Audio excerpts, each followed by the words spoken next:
Bismillah ar-Rahman ar-Rahim. Assalamu alaikum, everybody. Welcome to our September edition of Frames.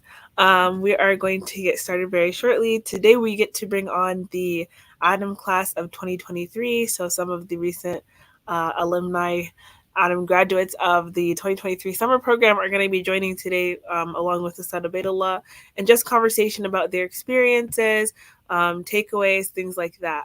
So, before we do that, we want to show you a quick video about the ALIM 2023 program. And we just found out that the registration is open for ALIM 2024.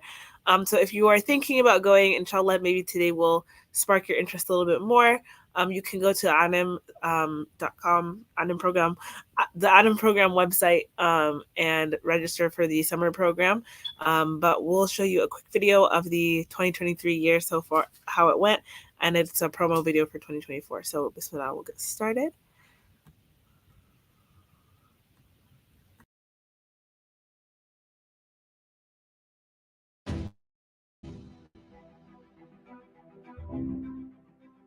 Bismillah ar-Rahman ar-Rahim. This is my 10th consecutive year teaching, at the ALIM program. After having been a student in 2005,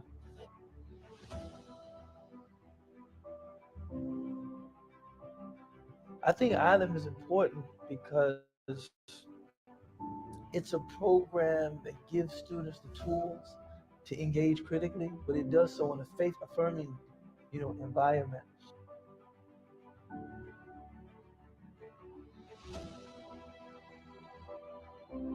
I think ALIM has done a very good job of creating the kind of program that students don't come to year after year, because it's not about kind of reconnecting with a sacred tradition. It's about gaining tools.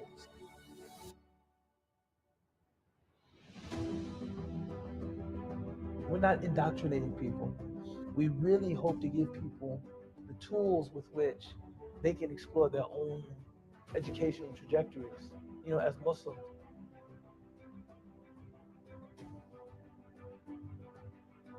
The motto of the ALIM is empowering Muslims through Islamic literacy.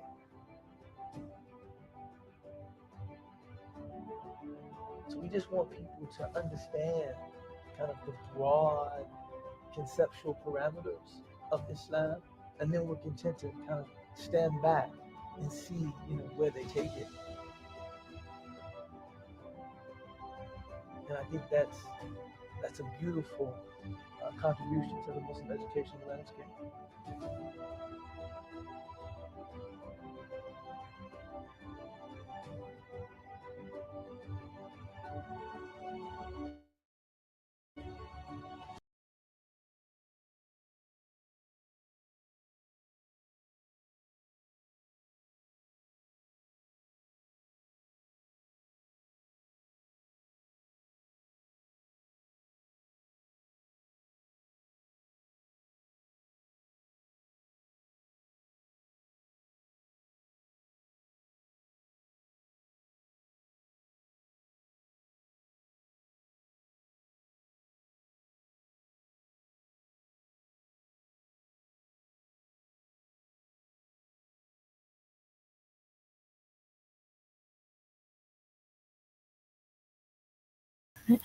All right, so I'm gonna bring the students and Ustadh Ubaydullah on now so we can start the conversation, inshallah. MashaAllah. Salam alaikum. Alhamdulillah. Allahu Akbar. Oh, good to see some of these familiar faces. Alhamdulillah. بسم الله الرحمن الرحيم إن الحمد لله نحمده ونستعينه ونستغفره ونستهديه ونعوذ بالله من شرور أنفسنا ومن سيئات أعمالنا فمن يهده الله فلا مضل له ومن يضلل فلا هادي له وأشهد أن لا إله إلا الله وحده لا شريك له وأشهد أن محمدا عبده ورسوله ثم أما بعد. Assalamu alaikum, Samira. How are you? Walaikum assalam wa rahmatullahi wa barakatuh. I'm good, alhamdulillah. Alhamdulillah. And we also have Abdullah. MashaAllah. How are you, Sheikh Abdullah?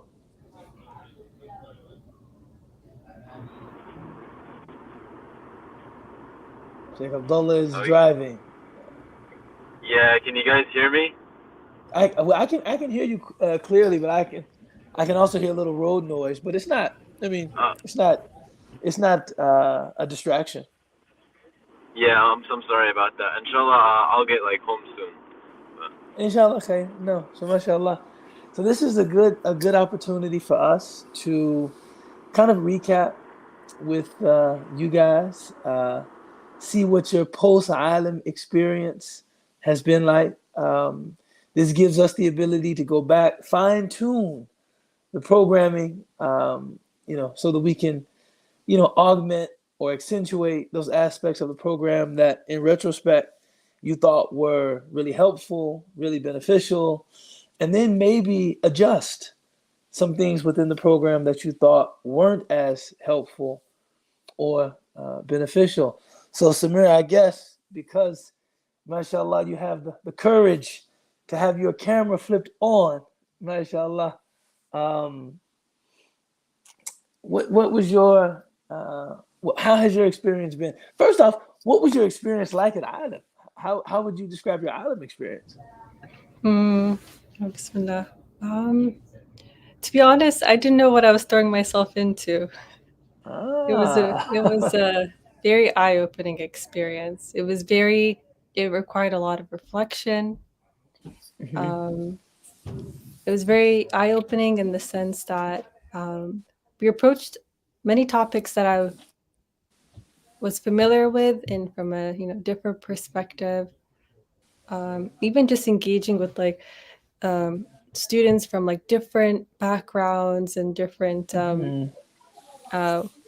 ways of thinking, all together. Even the way I really also loved the way the curriculum was set up as well. How everything flowed really well until the end. It was very discussion based, which I really liked, and we approached. It was very. It wasn't just here is the knowledge and sit with it. It was okay. Don't be afraid to ask questions. And a lot of times that got us in trouble because we're asking questions. Maybe these are pushing it to the edge, but they were welcomed and were able to really figure things out about ourselves throughout that process. Mashallah. I remember when I attended ALIM, and I think that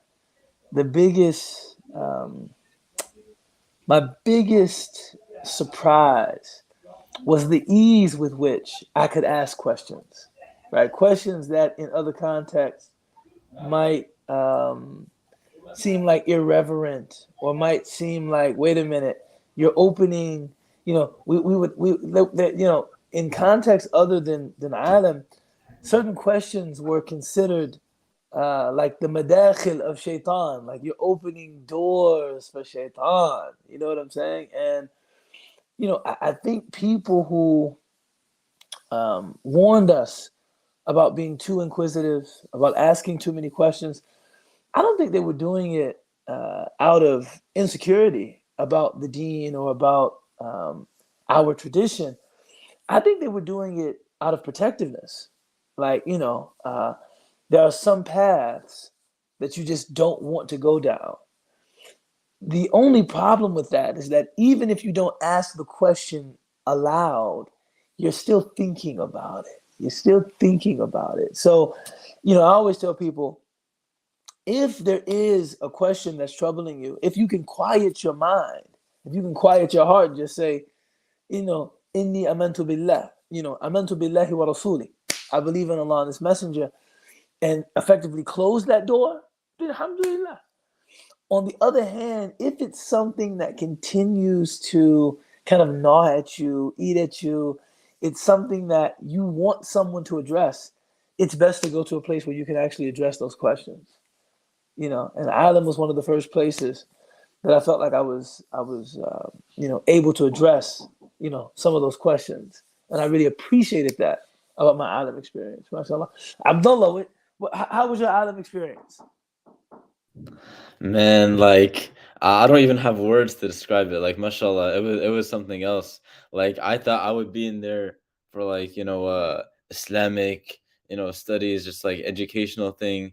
But like, since the first time coming, like it was really the friends that I made and stuff that like had some like, the biggest impact on me. And social connections and stuff.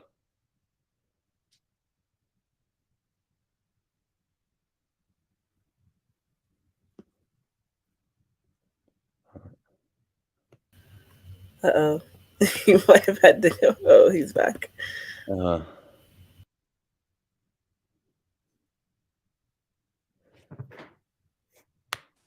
Assalamu alaikum. We are now joined by my son, Najashi, who, he knocked on the door to my office, and I said, I'm on a call.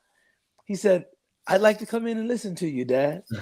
And then he said sarcastically, you're very inspiring. You're very inspiring. Mind you, he was being sarcastic. I'm sorry, Abdullah, I probably interrupted your reflection. Bismillah. No problem. That's really funny, mashallah.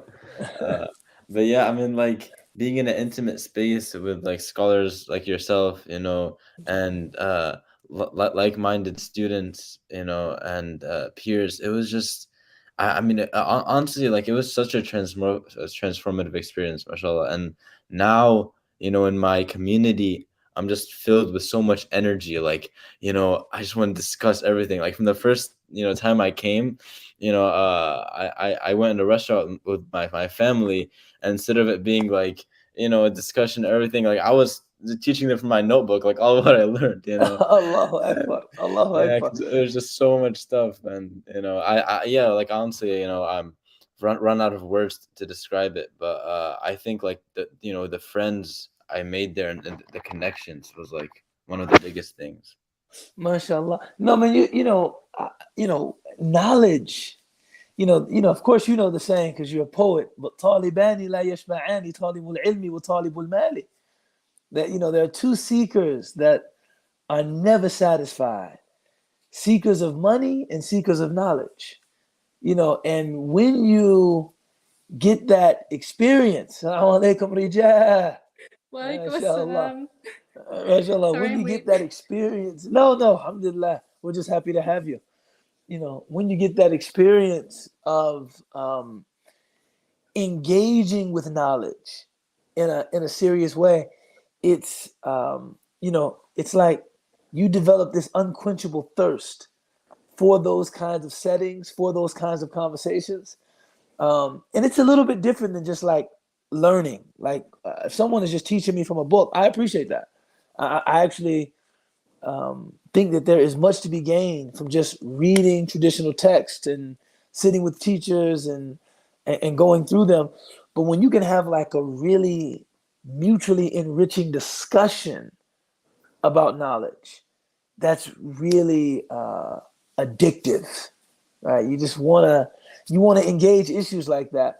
And when you're with people who don't typically engage that way, they're just like, man, just chill, man. Just take it, at face value and leave it, But I think, the ALIM experience is definitely one of, delving deeply and dissecting and conversing, and I really love that about ALIM. Rijal, we're just recapping, and we also have Saham on. MashaAllah, how are you? Alhamdulillah, I'm good. Alhamdulillah. I bumped into her in Minneapolis, mashallah. Alhamdulillah. But Rijal, we were just going around getting people's reflections about ALIM, hoping that we could, augment or accentuate everything that, you guys appreciated about the program and maybe adjust some of the things you didn't appreciate about the program. Bismillah. So just echoing a lot of what Samira and Abdullah said, mashallah. I think one of the biggest things that was so important to me through the whole ALIM process was the accessibility to scholars. And I had never had that in my entire life. And alhamdulillah, ALIM gave me the opportunity to have that accessibility with a diverse array of scholars and a diverse array of subjects. And along with that, the content was just so eye-opening. So it made you introspect so much. And these 3 weeks were life-changing, sincerely. Alhamdulillah, they were very life-changing with the interactions with my fellow cohort students and with the scholars, and just really diving deep into these Islamic subjects. Alhamdulillah, it was amazing. And when I came back, I was so excited to tell like my close friends, my youth group, and like my MSA about everything I've learned. And alhamdulillah, and it's pushed me to want to pursue more Islamic studies and even initiate programs within my communities. Alhamdulillah. Alhamdulillah. Thank you for sharing that. MashaAllah. Everybody's reflection, Samira's reflection, Abdullah's reflection, now your reflection, has been good. But don't be afraid of critical feedback. We're not afraid of critical feedback. MashaAllah. We appreciate everybody showing us a little bit of love at ALIM. And we need that too. I always tell people that working in the Muslim community can be tough because people are not shy to tell you what you're doing wrong. People are not shy to tell you the mistakes that you're making. So to hear people express some gratitude, some appreciation for what we're trying to do as an organization is something we really appreciate. Saham, what do you have to contribute to this discussion, inshallah?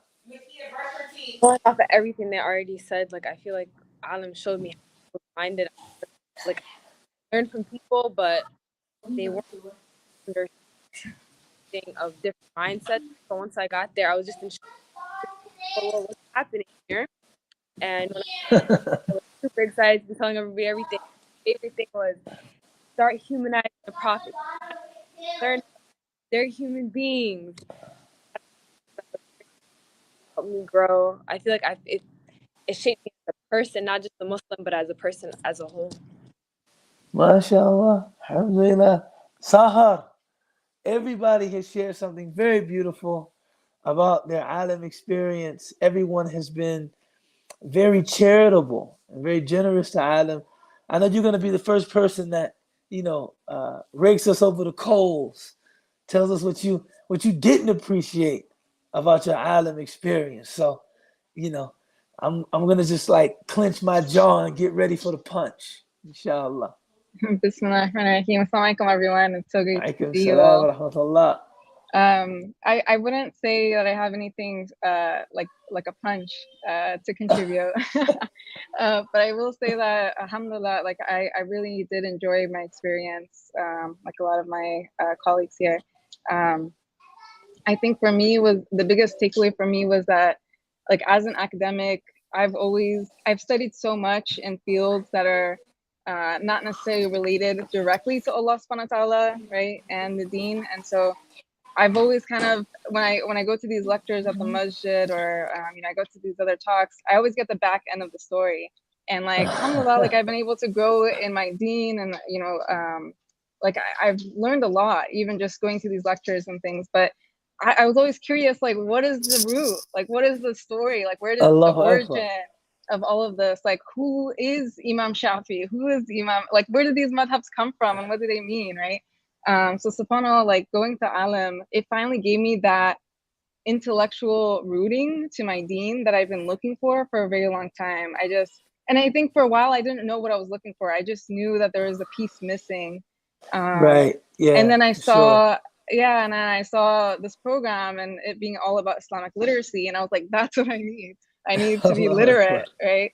So subhanAllah, it was definitely an experience where you start to get a taste of that literacy, but you understand that it's not enough, right? Like I finally have a piece of it, but it's like it opened up my eyes that there's so much more to learn now. Allahu Akbar. So You alhamdulillah. know, I've always been of the opinion that literacy is kind of the sweet spot. You know, mastery, we need people that attain mastery, people that really learn these sciences and master them. The only thing with mastery is that sometimes you can get so deep into, a given field of study that it impedes your ability to be creative. Like it's, the deeper you go into the box, the harder it is to think outside the box, right? You're really, really in the box, right? Whereas somebody that's literate, they know enough so that their opinion is informed. Like I'm aware. I'm not an expert in any way, but because I'm not an expert, maybe I see some things that a person who is an expert might not ever think about. So like when I think about the book Revelation by Mi'raj Muhyiddin, he is a physician by trade, definitely Islamically literate, clearly, he wrote that book, but he's a physician by trade. So he wrote a textbook of the Sirah that mimicked the way he learned medicine. Somebody that was, so it has mnemonics, it has graphs, the presentation of the material is clear. Someone that is like deep into the Sirah just might not see that. They might just reproduce a Sirah that's kind of like maybe an English version of a traditional Sirah. Right? So like literacy is kind of that sweet spot. But mashallah, we've been joined by Mikael, the Brooklynite by way of by way of Charlotte. Yeah, you remember. Hey, sorry. The Brooklynite by way of Charlotte. Listen, the poet, Brooklyn's always in the house, Listen. Yeah, I mean, where Brooklyn at? Where Brooklyn at? It's here. It's present at all times. Allah Akbar. Allah Akbar. So we're going around just getting some reflections on, your ALIM experience, how you felt about it, what you liked about it, maybe what you didn't like about it. Just whatever you'd like to share. Alhamdulillah, it was really lovely. I've always had this like thirst for Islamic knowledge. And I think when you're in my generation and you have readily accessible internet, you don't know where to begin. So it's like you're kind of just scrolling on YouTube and you just don't know, like, do I take from this person? And then you see some like refutation video and it's like, okay, maybe I shouldn't. It's like this kind of game you gotta play. And I always wanted to know like where to begin. And I think you actually said this, like ALIM really just kind of like cleared the deck for me. It's like, okay, like no matter where I go, like, okay, this is from this like school of thought or this opinion or people that may be inclined towards this like way of thinking. It also gave me a lot more clarity around like things that I already learned. And subhanAllah, when you were speaking, it made me think of something I actually heard this morning, that like some of the best scholars of our ummah, like, were people that were able to just see everything and take the good and just leave the bad and know how to incorporate and just kind of keep it moving. MashaAllah. Locked into this box. But I mean, for my ALIM experience, alhamdulillah, it was just really, it was intense, but it was nice to like have all of my concerns and my questions addressed in a safe environment. And then afterwards to like be chilling in the apartment with your sisters and be like, so what was that about? Like, let's go over that again. It was really dope. It was really dope.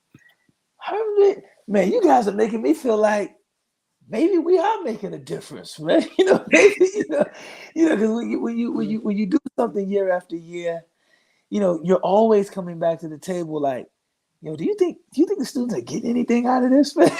It's like, do you think this is making an impact? Do you think they appreciate this? And we're always like, we don't know until we see like, the surveys and how you guys respond. But to hear you actually speak about your ALIM experience in glowing terms is really, gratifying, for those of us who teach, mashallah. Alhamdulillah. Any questions, any lingering questions, anything that you guys are like, man, we didn't get a chance to really address this at ALIM, but now that I'm back in the community, now that I'm back in my real life and I'm seeing all kinds of stuff, this is something I'd really like to ask. And some of you, mashallah, like Rija, I saw at the ISNA conference. Mashallah. Alhamdulillah. I don't know if there's anything that I would want to ask, but I will say that, so when I came back from ALIM, my dad picked me up from the airport, and I immediately started telling him about everything that we learned, and I asked him about my capstone project.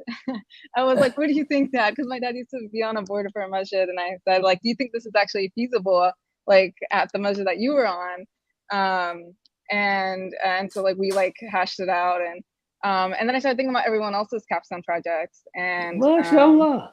And I guess that was one thing, that those projects were really cool, and I think a lot of I would love to see those actually go somewhere, right? Like have them definitely be shared and written up in a way, and like a shared drive or something where we can actually then move forward with implementing them if we have the opportunity. That's a good idea, man. You know, it's funny whenever I see the capstone projects, I'm like, I hope the students know that this is not just an intellectual exercise, but a lot of this can actually be implemented. You know, a lot of this, you know, these are concerns, ideas that should be raised in community.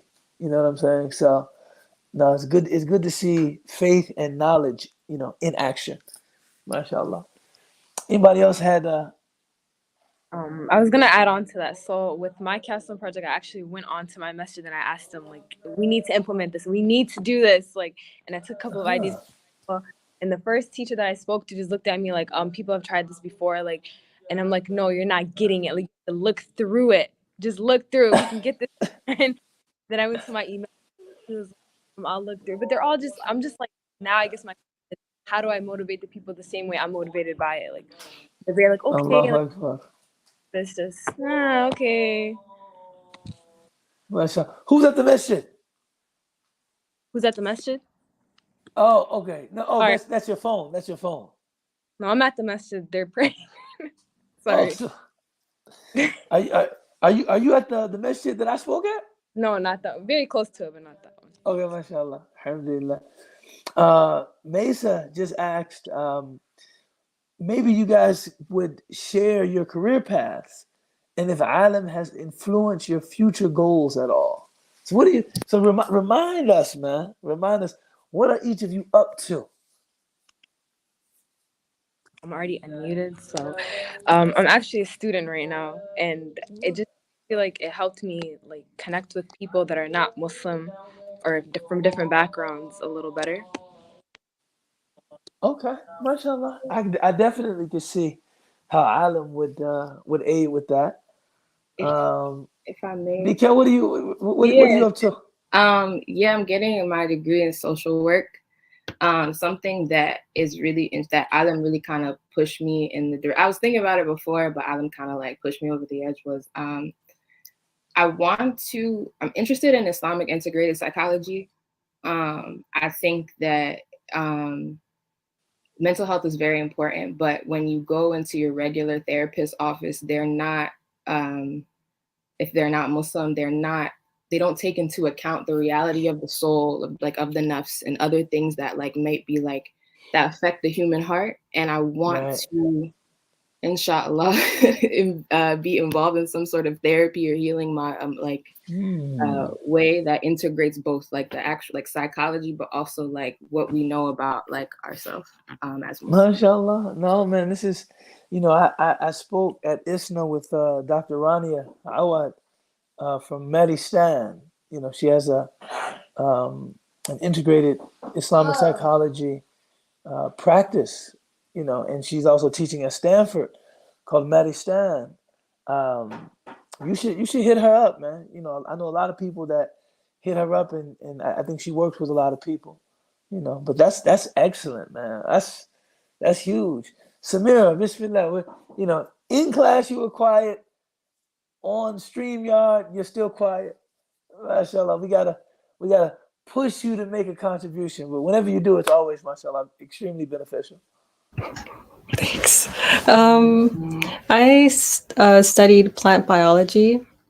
So I've been doing research, and I mean, this kind of ties into the question you were asking before of like lingering thoughts. And I've been always interested in pursuing, Islamic knowledge, but like now it's even like that interest is heightened, and I'm like, okay, how do you balance like secular knowledge and work and more Islamic work? And is there a balance? Do you have to choose one over the other? Like the only thing that I don't know, it's not like, social work where you can kind of like integrate Islamic, psychology into it and stuff. But there's a lot of, the one thing that I remember Imam Majid's, one of his lectures, he talked a lot about plants and how you're able to like, reflect using the creation of Allah and stuff. And I remember thinking a lot about that. But other than that, I've been really trying to find a balance. I've been struggling with that. I don't know if I should change trajectories or just add on to what I'm doing. And yeah, that's definitely a struggle for me right now. MashaAllah. I think plant biology, botany, horticulture, I think this is an extremely important field of study, one that was explicitly endorsed by the Prophet, alayhi salatu wassalam. And now I'm going to be scared to mention any metaphor that involves plants in your presence. I find that, when people are teaching, a lot of the metaphors they use, a lot of the analogies they use are about plants. You plant the seed, you water it. When a tree begins to fructify, and sometimes I think, man, we might not even know what we're talking about, man. We're just tossing out all these plant analogies, and if we really did what we said in the analogy, the plant would die. You know what I'm saying? So that's awesome, man. Yeah, I wouldn't think that changing trajectories, but thinking about how you can integrate kind of that trajectory with this nascent interest in Islamic studies, that might be like very useful. MashaAllah. Rija, what are you getting back to? You're still at UK. Actually, alhamdulillah, I graduated in May. MashaAllah. So I work at a refugee resettlement agency in Lexington, and my passion is to work with refugees. And alhamdulillah, it like kind of fell into my lap. It's such like fulfilling but eye-opening work. But I'm kind of like in limbo right now, and I'm like, should I do this or should I do this? And ALIM kind of was the catalyst for that, actually. MashaAllah. ALIM has sparked an interest, like between you and me and the 10 other people watching, I'm like low-key considering like maybe pursuing Islamic studies in a master's or whatever secondary education. Whoa. Just like, but it's like I don't know how, I don't know when, but inshallah Allah will bring it to me if it is best for me. But I don't know, it's something that really fascinates me, because in my 4 years of undergrad and even high school, I enjoyed going to college and I enjoyed going to class, but I was never like fully invested in what I was learning. But ALIM was the first time I've ever like was just fully immersed in what I was, every single thing we were learning. I was just fully immersed and fully understood, or tried to understand what we were learning. So it gave me so much. That would be wonderful. Clarity. So, I don't know. Inshallah, whatever is best, but it's just something I'm thinking about. So don't tell anyone. Alhamdulillah. MashaAllah. Sahar, we heard from everybody except you about kind of your path and what you're doing, and whether you're able to incorporate anything from your ALIM experience into that trajectory. Yeah, that is funny. I think for me, it's so I'm a professor, and it's I actually came into ALIM wanting to create a syllabi of like Islamic studies, and then through the classes, and then figuring out how much I didn't know, I got intimidated.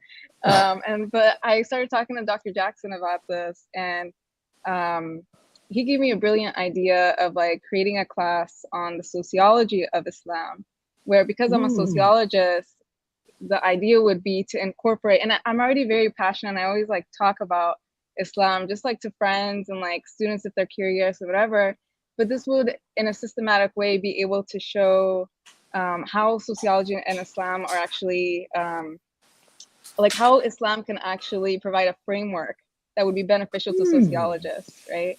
And subhanAllah, like our deen is so beautiful that you can apply it to anything, and it's I'm excited to potentially develop that class, after I do some more learning. Wow, man, the sociology of Islam. That's mashallah.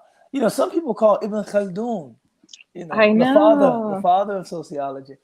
Yeah. And it's deep because, Ibn Khaldun, he takes kind of that traditional genre of travel literature, like people just going around and documenting what they find in their travels, but then tries to link what he finds in his travels to systems, processes, environmental phenomena. Like he's doing sociology. Like he's not just taking what he sees at face value, but rather trying to understand what's producing what he sees. And I think that was very brilliant. That was a very brilliant move. MashaAllah. We have Irfan asking, oh, MashaAllah. Wa alaikum salam. Yeah, I think the ideal stage of life to do alim is probably college, but not, the only reason I think it's college is because, someone else would have to probably use all of their sick days, all of their vacation time, all 3 weeks, which to me would be a beneficial, worthwhile use of their vacation time. But a lot of working people I know are like, ooh, that's a tough ask, man, to use all of my vacation time for alim. Also, I think, alim is probably best for people that are open-minded and exploring. Once you've become, set in your thinking, it's not that you can't learn anything new, but you perceive new information as a bit hostile. New information is, something that you are.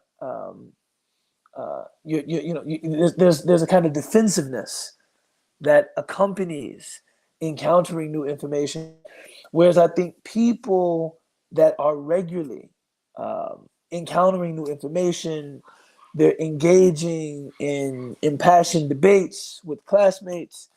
That mode of learning is very much consonant with what they will get at alim, right? So I'm not saying an older person, younger person can't do, alim.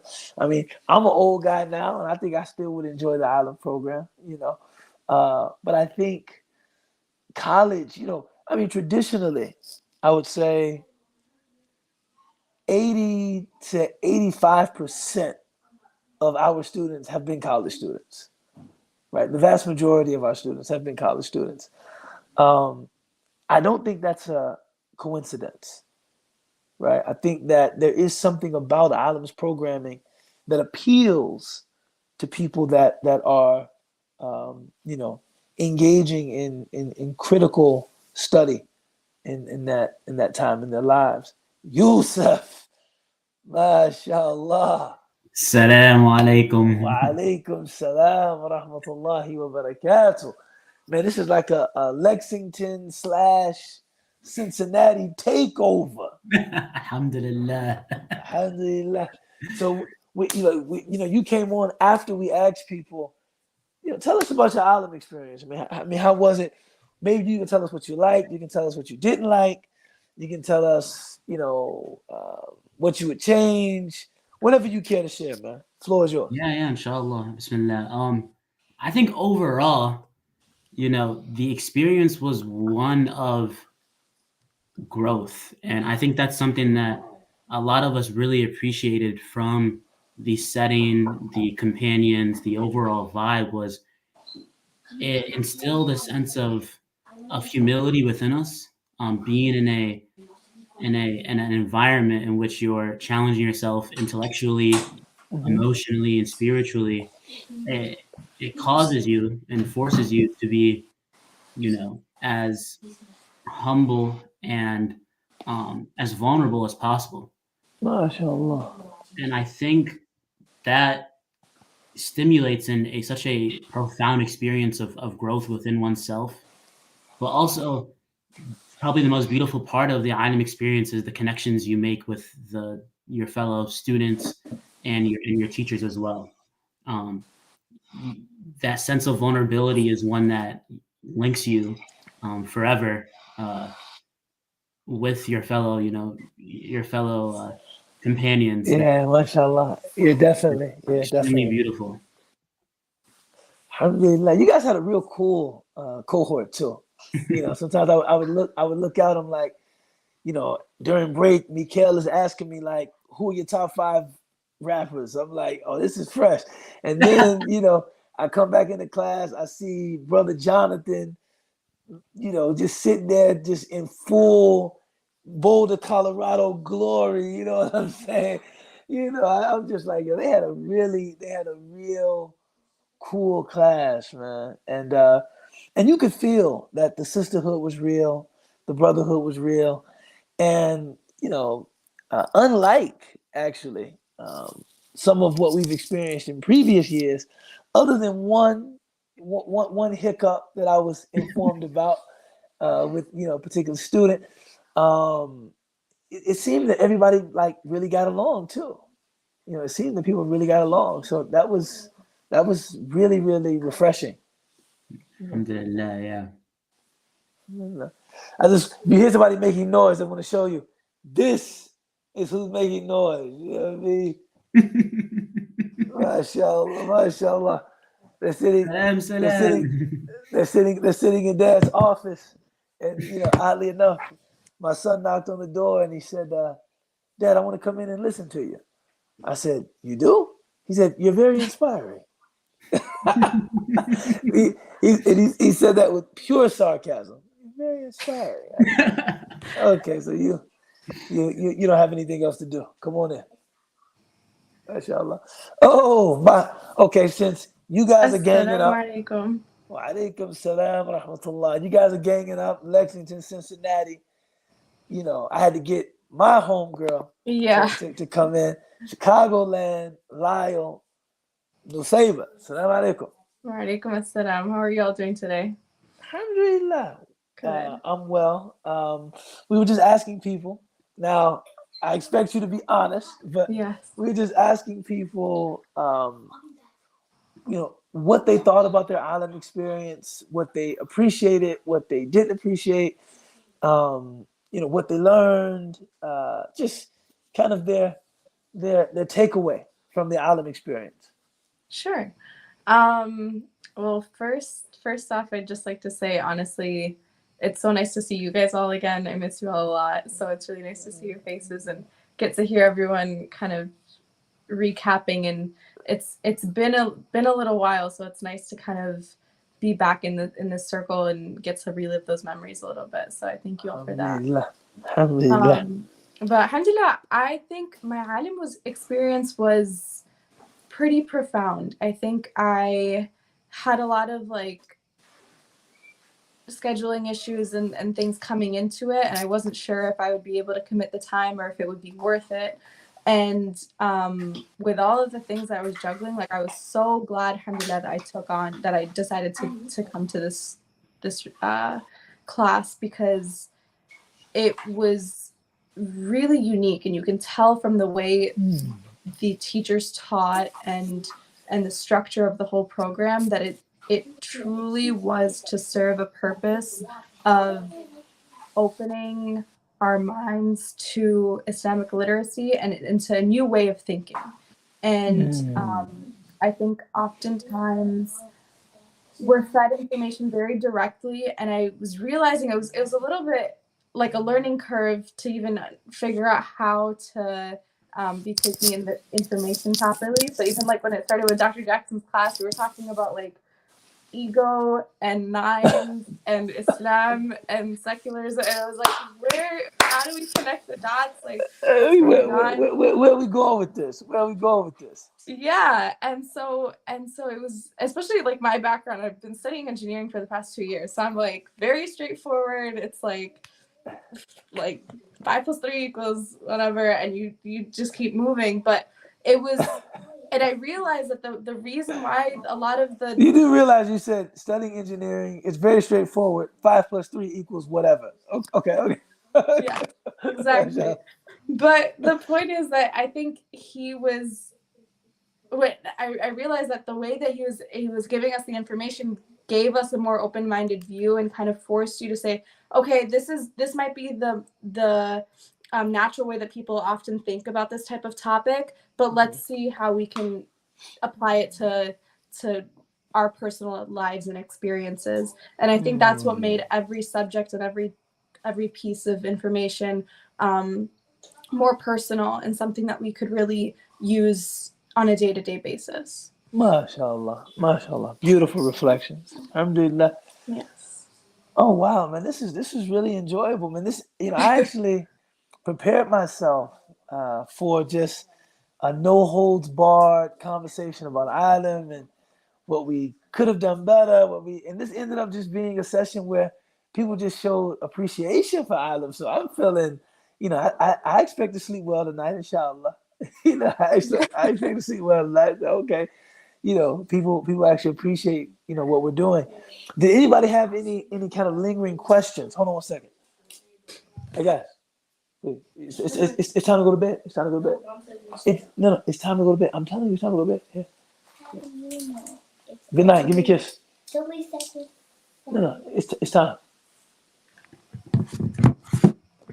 I didn't give you that.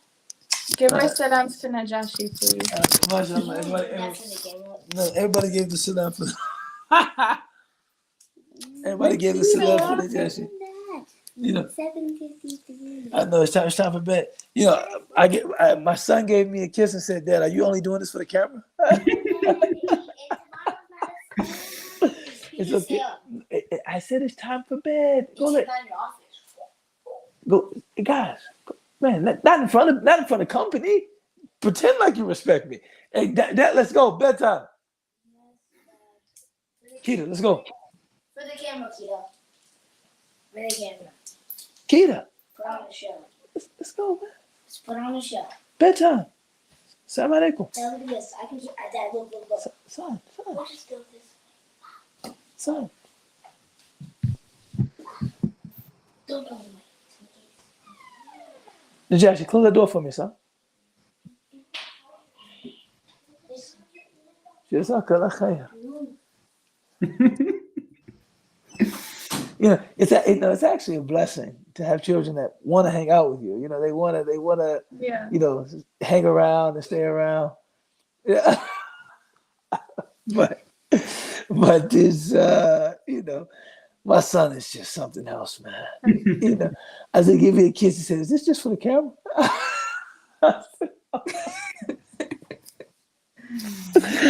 Oh my goodness, man. SubhanAllah, They're blessed with beautiful personalities, mashallah.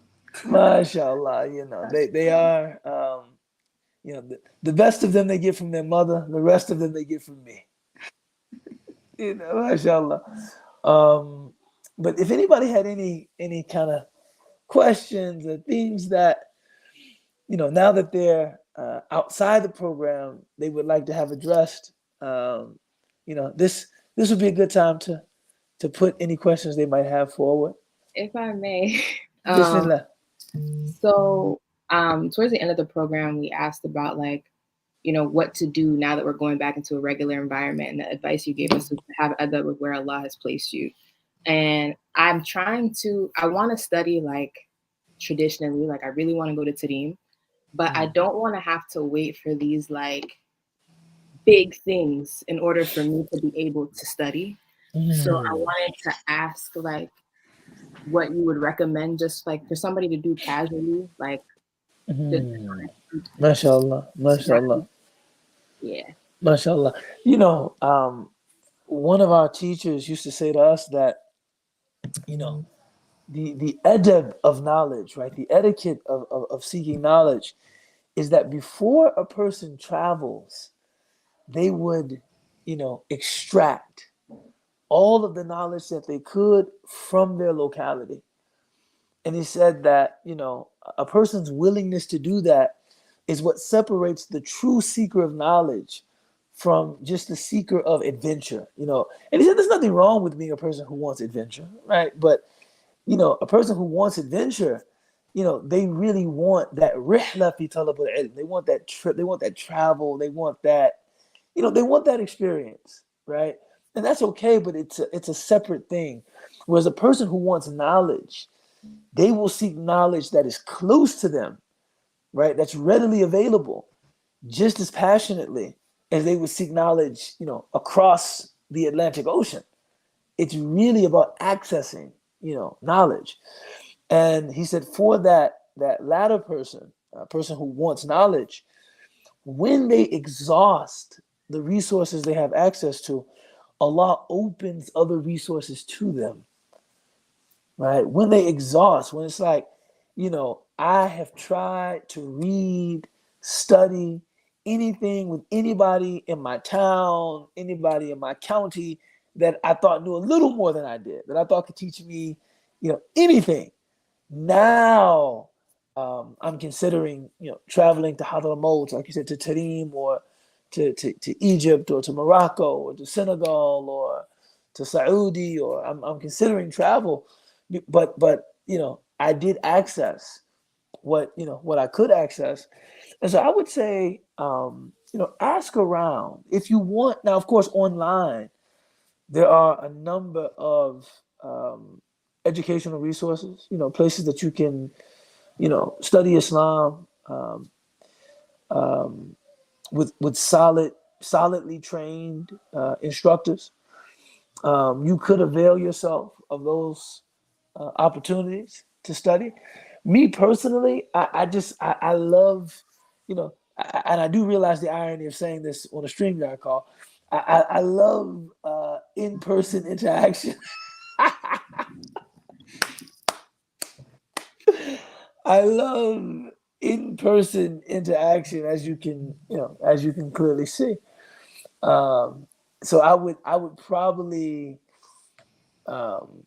give priority to anyone that I could study with in person before exploring some of those online, you know, alternatives.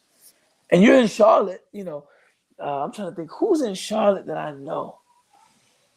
Who's in Charlotte that I know? There has to be. Yeah, I know somebody in Charlotte. I have to ask him if there's anybody doing anything Arabic and Islamic studies related, you know, in Charlotte, and I'll get back to you, inshallah. Inshallah, thank you. Bismillah.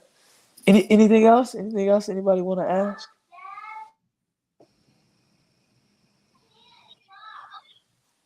Saham, we can't hear you.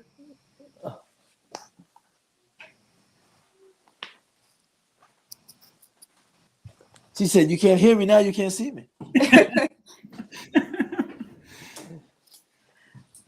Well, Well, while we're waiting for her, I did have a question. Yes. And I just kind of pulled up like my notes from that last talk that we had where I put all my questions together. And so in one lecture, we were talking a lot about repentance and about the stages or steps to be taken to ask for forgiveness. And so one question that I had was, how can one repent or be forgiven for an act that they've sort of developed apathy over time for? Even if they clearly know it's wrong, they don't intend to continue with it, but due to that sense of apathy, they aren't able to kind of be as emotional in their repentance.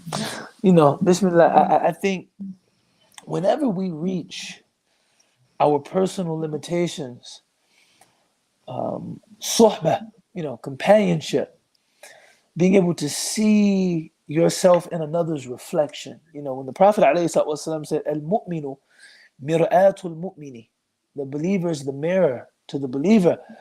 One of the things that you can see more clearly about yourself is what you need to work on when you're looking at someone who doesn't appear to have those issues, right? When you see someone that you know is very careful and scrupulous and conscious of their behavior, it'll make you think, well, wait, I've kind of grown indifferent. You know, I don't even think about it anymore. You know, I'm not even sure that I think of it as wrong.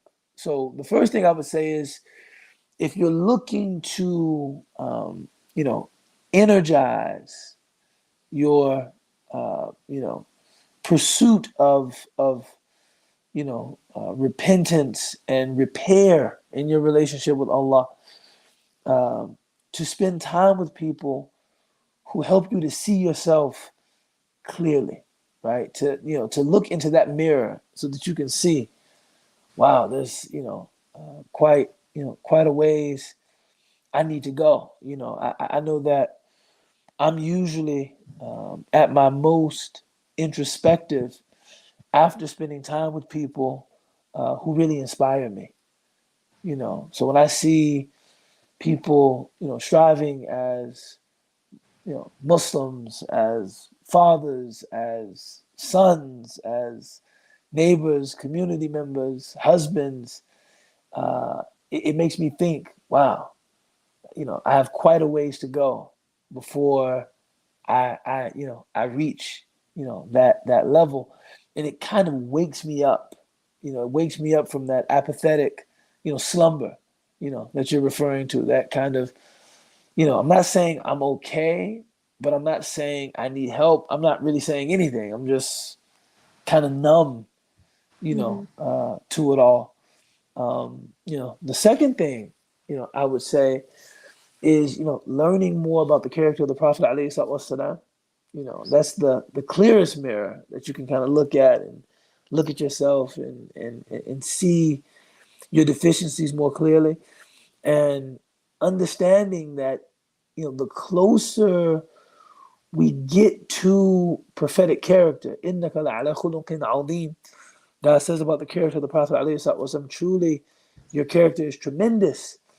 You know, the more fulfilling and enriching experience we'll have worshiping Allah. You know, a lot of people don't realize that whenever we complain of not getting anything out of our religious experience, and I pray but I don't feel anything, I hear the Quran, it doesn't really mean anything to me. None of that is because prayer or the Quran is defective. No, prayer and the Quran are proven in their effectiveness. There is some inner malady. There's some inner sickness. There's some inner disease that you have to apply yourself to. And once you remove that disease, could be a sin, could be, you know, a spiritual state that is wanting, you know, you'll start to experience those ibadat with more profundity, with more impact, right? So another thing that I try to remind myself, I mean, all the stuff I'm talking about is just stuff I try to do.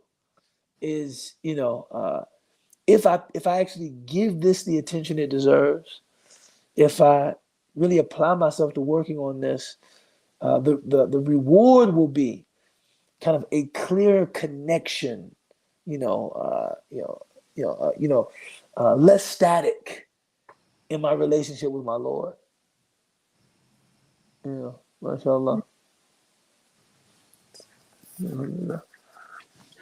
I think Saham had a question that she typed out in the chat. Oh, bismillah. Let me check it out.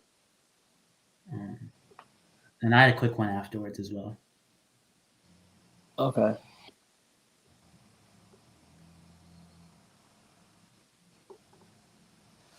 Yeah, no, I mean, subhanAllah, I think that Saham, asked a very good question about, where can we find traditional teachers? There is a shortage of time. There's a shortage of time and a shortage of teachers, and really finding someone that can really give him or herself to instructing somebody privately a couple times a week, or it is extremely difficult. The shortcut, and this is like just practical advice, people that are, a group of people that are qualified, they're pretty solid, but they're largely unknown, so nobody is like seeking their, instruction, is PhD students, right? If you go to universities, Islamic studies programs, a lot of times you'll find PhD students that either have some traditional training in their background or, have read at a pretty high level, and, nobody knows them. No one is utilizing it. They'll just be honored. Like, when you want to study something with me? Oh, subhanAllah, like, definitely we could actually do something. That's one resource that I've been told is usually right under people's noses, right? PhD students, PhD candidates, usually people that are in the dissertation phase of their PhDs. They're pretty well versed in the literature, and they usually have a little time because they're just writing. And they're not very sought after because they're not out there yet. And a person like that might love to read with, one of us. Allah knows best. Yusuf, what'd you have, man? Yeah, so one of the things that we talked about at ALIM was the importance of mutual respect and tolerance, specifically within like our tradition and within our religion. I'm reminded of Al-Fiqh al-Akbar by Imam Abu Hanifa, where he says that the difference of opinion in the community is the highest form of mercy from Allah. Allahu Akbar. And it just feels like sometimes, specifically within the Muslim community, we're so at each other's throats on certain things and certain topics and certain issues, specifically when it comes to like the political aspect and political views. And I know I can personally come from a background in which we delve extremely we delve in that a lot. And I think my question is like, how can we embody this aspect of tolerance and diversity of other opinions, while it may seem like that other, even though they are Muslim, the other opinion clashes with our own belief of what sometimes our religion is. Bismillah ar-Rahman ar-Rahim. That. Bismillah ar-Rahman ar-Rahim. Wa sallallahu ala Sayyidina Muhammadin wa ala alihi wa sahbihi wa sallam.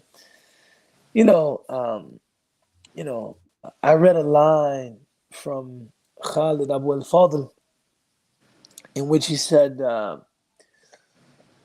Muslims love to portray their respect for the tradition, their respect for, you know, this or that exponent of the Islamic intellectual heritage, Sunni, Salafi, Ikhwani, but very seldomly do they show the same respect for the integrity of the Muslim standing in front of them, right? Like, to disagree is natural. The Quran says in many places, فَاللَّهُ يَحْكُمْ بَيْنَهُمْ فِي مَا كَانُوا يَخْتَلِفُونَ, that on Yawm al-Qiyamah, Allah will judge between people in that which they used to differ. So, Allah said on Yawm al-Qiyamah. So there's some difference of opinion that is just, it's terminal difference of opinion. We're never going to agree on that. The question becomes, what do you make of the disagreement? That's really the question. Is the disagreement simply a difference of perspective? Like, you don't see this the way that I do.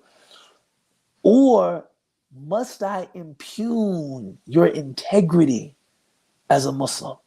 Right? You don't see this as I do because you're really not committed to Islam like I am. Right? You don't see this as I do because, there really is some kind of, covert plot that you're engaged in to destroy Islam. And when you say it like that, it sounds silly that somebody arguing about, a different Islamic position than the one you hold is guilty of secretly trying to destroy Islam. I mean, of course not. Of course, we actually don't believe that, but we treat people as if that were the case. That the reason we disagree is because you're trying to secretly destroy this religion. Being able to see that, okay, you don't see this as I do, and I think that you're wrong. I think that you're wrong. Like, I personally feel like tolerance only begins when we acknowledge that we disagree. People that try to force consensus to avoid the responsibility of tolerance, I think I'm making a mistake. For us to all sit down and try to pretend like, no, we basically all like agree. No, there's some things we don't agree about. Right? There's some things that we strongly disagree about. The question is, do you think I disagree because I don't actually love Allah and His Messenger? Or I disagree just because my perspective is different than yours? Maybe my history is different than yours. Maybe my experience is different than yours. Maybe the angle from which I'm viewing this is different than you. Right? And again, I'm not saying that there aren't people secretly trying to destroy Islam. Perhaps they are. You know what I'm saying? But it's best not to look at anybody standing in front of you that identifies as a Muslim in that way. Like, if I was going to err, I would want to err on the side of saying, I think most Muslims have integrity. In fact, I would say, if I were going to err, all Muslims have integrity. If I were going to err, as opposed to saying, no Muslims have integrity except me and my group. The only people that actually want to obey Allah are the people who agree with me. SubhanAllah, what a strange thing to say. There was an Egyptian sheikh, and he would always criticize people from the Majlis al-Shuyukh. He would always criticize, people from the Senate, I guess you could say. And somebody said to him, "You should run. You do so much complaining about government, and do you realize how hard it is to work in government? You should run." And he was crazy enough to say, "Okay, I'll run." Okay. And he won. And after some time in office, people came to him and they said, what have you learned, since, serving in the Majlis? And he said, I learned that it is not only people with beards and hijabs that love Allah and His Messenger. He said that's what I learned. That it's not only people with beards and hijabs that love Allah and His Messenger. Right? So to be able to see someone with whom I differ as equally committed to God and His Messenger as I am, we just don't agree. You know what I'm saying? We just don't agree on how to express that commitment. We have to start working back to that. We have to start working back to that. Even the way we talk about it in casual conversation, it's like, reminding people as you're talking about the disagreement, I really believe that, those are good brothers and sisters. I just don't understand the angle they're coming at this from. Mm-hmm. Yeah, I think they're wrong. I don't know what they see in being, so closely associated with this dictator. Real conversation. You know what I'm saying? You say, I don't know what they see in that. I don't know what end they're trying to secure through their relationship with that person. But I trust that they intend well. Not like, he's a sellout, he's in pocket, he has no integrity. There's one sheikh who, was doing some work with some Muslim governments that had, shall we say, questionable human rights records. And somebody criticized the sheikh and they said that, he has sold out. And the sheikh said, Fi thamaninat, in my 80s? He said, I sold my deen in my 80s? He said, how much do you think, Walaikum salam, how much do you think I can get out of the dunya as an 83-year-old man? Yeah. I mean, no. I think this is the most effective way to promote peace and whatever other goals, in the Muslim world. And this government has offered us a platform to do some programming and to work with them and to advise them. So, we engage that platform. And I understand if you don't agree. And I may say, I don't agree. I would never be associated with, that oppressive dictator. Mm-hmm. But if there is good to be realized in being associated with that person, I pray that Allah help you to realize that good. Mm-hmm. But, as for me, I would never be comfortable with that closer relationship with that person. Like, we can still disagree without pulling punches, but we don't have to impugn the other person's integrity. Yeah. جزاكم الله خيرا. Walaikum Ismail. MashaAllah. Omar, better late than never, man. I feel like you timed this. I'm gonna come on with about 10 minutes left, man. Just let them see my smiling face and just say, ALIM was kind of like my arrival to this program. Better late than never. Somebody. Mostly timing. Yeah. Mostly timing. Alhamdulillah. So how was your ALIM experience, man? It was good, alhamdulillah. I just feel like after the program, and this was like very accurate to what the counselors told us, it's just like a very confusing period of time where I feel like I took in so much stuff and like problems that I didn't know were problems. And now it's like, how do you go about fixing it? And obviously you can't fix it overnight, but it's confusing. Well, man, they say, good education gives you more questions than answers. Mm-hmm. You know what I'm saying? Get you thinking, get you working. As someone who gives lectures, whenever I give a lecture and I say, are there any questions? And nobody has a question, I think, oh, it was terrible. Not because it didn't make sense or the arguments weren't cogent, but maybe it was so declarative and so straightforward that it didn't really get anybody thinking. Didn't really get anybody, it was more like a public statement. Like I just made a statement and people said, well, thank you. I needed to hear that or something like that. But that's not, education is something that leaves people questioning. Wait, how do I, so we're not going to apologize for that. We're not going to apologize for that, Amar. That's a part of what we intend to do at ALIM, mashallah.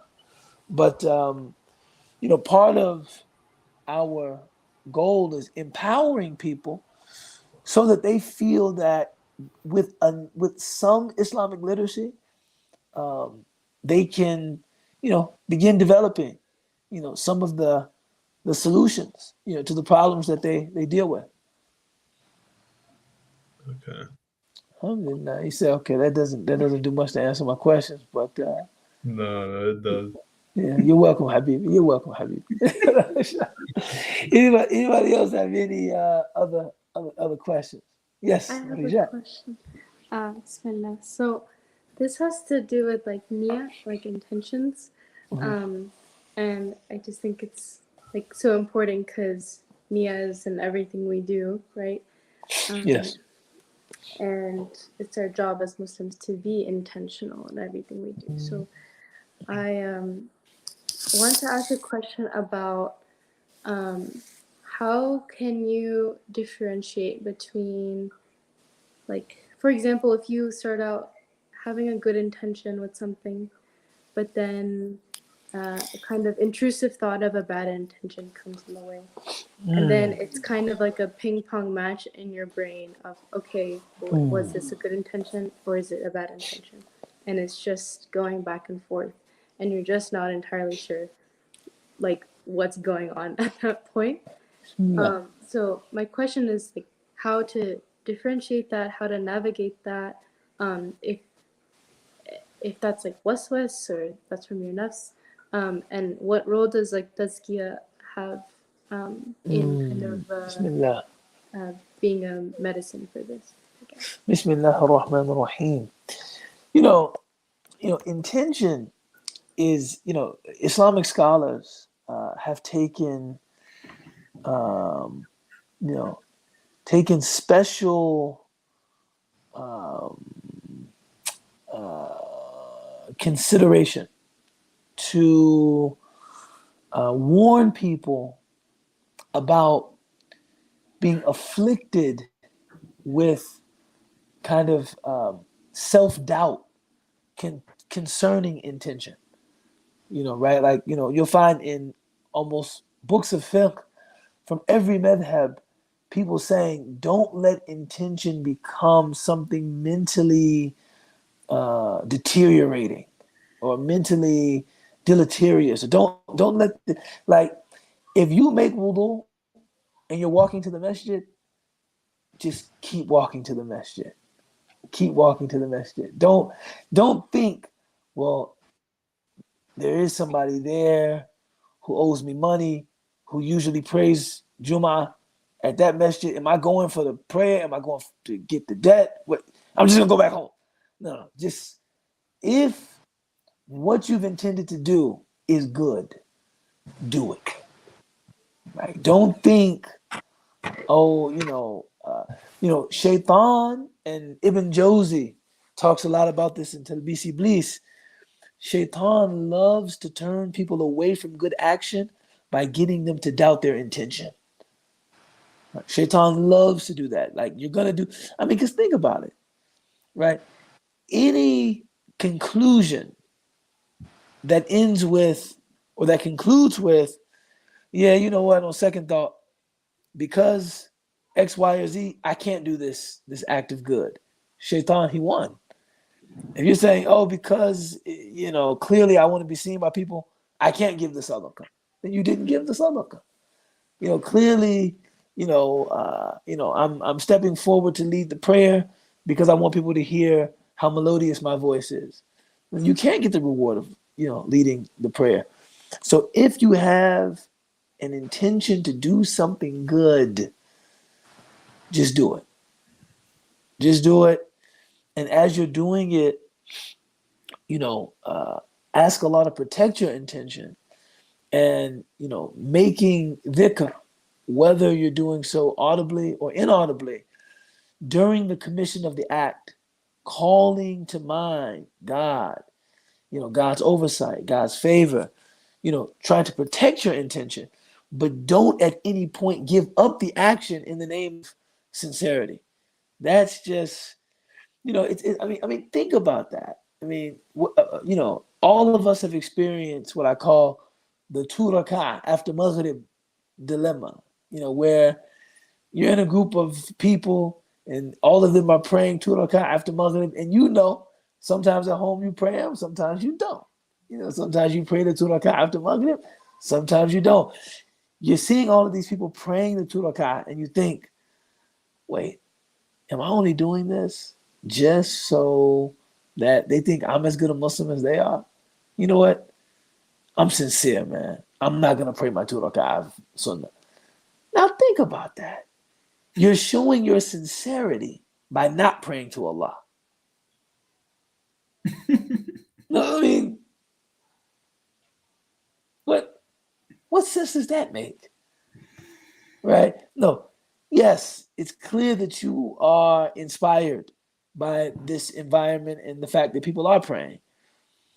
You should pray too. But next time you're alone, you should say to yourself, well, I prayed the 2 rak'ah of sunnah when I was at the masjid with everybody else. Why wouldn't I do it now if it's really for Allah? Right? That's how you kind of deal with that issue of intention, is just forging forward to do what you know to be good, to doing what you know Allah rewards, and not letting any self-doubt creep into your execution of that action. In terms of tazkiyah, I can't really speak to that. I do think that the more we purify ourselves, the less static exists in our relationships with Allah. That connection becomes clearer and clearer the more we purify ourselves. I've talked to people that I think have done great work on themselves spiritually, and they don't ever tell me like, oh, I don't, I never, I don't ever mix intentions, and the only thing I see is Allah. The regular trials of Muslims concerning, doing things for ulterior motives never occurs to me. They talk about experiencing those things just like all of us experience those things. So I've never met anyone that told me when you get to a certain level of tazkiyah, you don't even have to worry about stuff like that. So I can't really, but perhaps it is the fact that they are still worried about it that has given them their tazkiyah, right? That's the trick. Well, perhaps it's not advisable to call it a trick, but but that is the riddle, if that's any better, of sincerity, right? The riddle of sincerity is that as long as you're questioning your sincerity, you're probably sincere, right? As long as you're questioning your sincerity, you're probably sincere. The minute you are convinced, I know I'm sincere, you probably won't be concerned about that. I know my only intention is Allah subhanahu wa ta'ala. I could never ever intend anything else. I've been praying to Hajj for 3 days. You might want to, but as long as the person is questioning their sincerity, they're probably sincere. Inshallah. Any last takers? We end at half past the hour, because I realize you guys might be calling in from different places, so we'll just say half past the hour.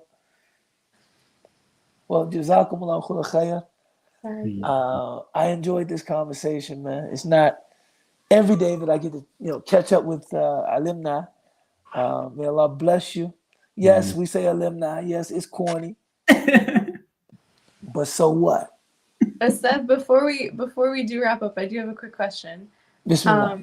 I was wondering, because we talked a lot about sort of the intention that you all had as teachers and organizers with ALIM, and so I was kind of wondering how you guys came up with the curriculum as you did, because I think you can tell from how, like, the order of the classes, how we started with Sirah and how we worked through different things, how it was kind of forcing our brains to slowly unravel what we our normal thought process, and kind of rewire our mode of thinking. So if you could talk a little bit about that process on your end.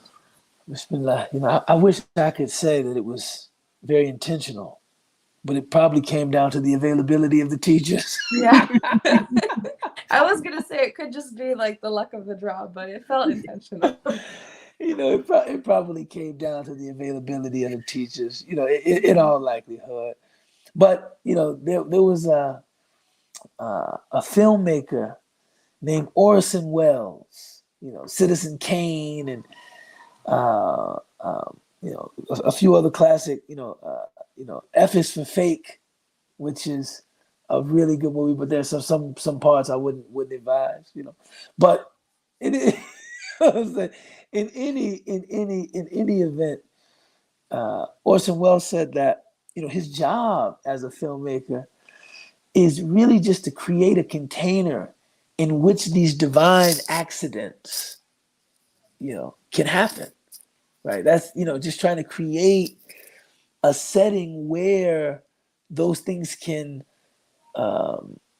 serendipitously just fall into place. So although I don't think we sat down and structured, like, let's start with Sirah and then go into the history of Islamic law, and then I do believe that just the goodwill that the people who organize, ALIM, work with, I do believe it's just a blessing that things come together in ways that have their own kind of logic when you look back at them. So that really came together in a beautiful and seamless way. And it's just one of those divine accidents. It's just one of those divine accidents. It would be cooler if we were intentional about it, though. But it just came together in a way that you all appreciated. Jazakumullah khair. Bismillah ar-Rahman ar-Rahim. Wal asr.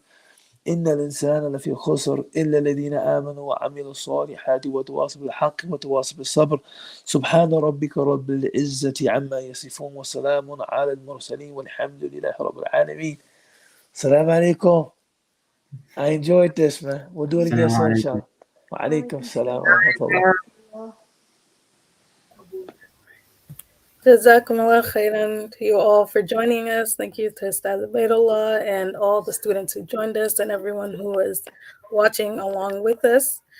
We just want you all to know that, inshallah, the applications for the ALIM Summer Program 2024 are already available on our website. You can go to alimprogram.org/summer-program.